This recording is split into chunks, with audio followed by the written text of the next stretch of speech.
we have right now, like I said, in the middle of my camp day, we have these girls who um, are younger, between the ages of like 6 and 11, and they're doing all of this expression, all this art and dance and theater, and we are.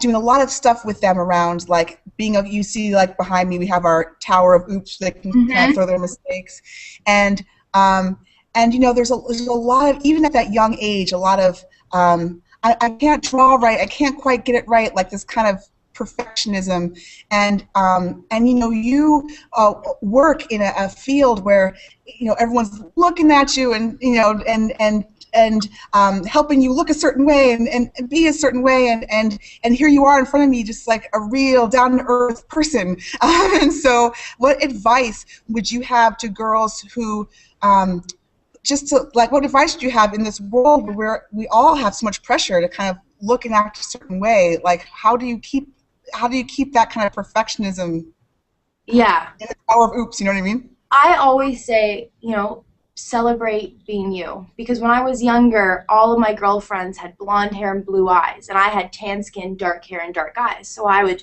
always be trying to compare myself to them and try and change myself. And I look back at those photos now, and I'm like, what was I thinking? Why didn't I just, be me? Why was I trying to be all my friends who I was surrounded with all the time? Why wasn't I celebrating just how unique I was? And I think that's the thing that I try and tell a lot of girls these days, is just that there's no one else in this world that is you. You are the only version of you. That's a pretty cool thing. So why are you going to try and conform yourself to being somebody else? I mean, there's no one else out there that has that mole where you do, that has, the same eyes that you do. When you're watching us or when you're flipping through magazines, this is also very important for girls to know. And I think I learned this through my modeling career before, but we don't look like this when we wake up, okay? Let me tell you, I wake up and I'm like, oh, there she is, and my makeup artist spends 2 hours covering that up, and we have lighting, and we have wardrobe that picks out these clothes, and they're pinned perfectly, so it's not real when you see television shows or movies and you think that these girls are perfect. No, we wake up with blemishes just like everybody. I think that one thing that I was so excited when you got a copy of the book in your hand, because the character, Celia, the title character, I feel like when she grows up, she'll look a lot like you.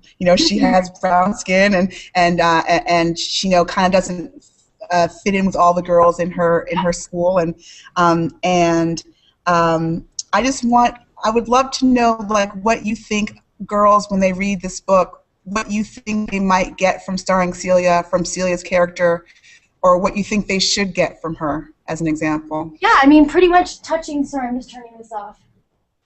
Pretty much touching on what I was saying before, I really did feel very similar to that character, because I could see myself a lot in that. That's how it was for me in school. That's, when I was growing up, I was trying to change everything. And that's what I think a lot of girls do.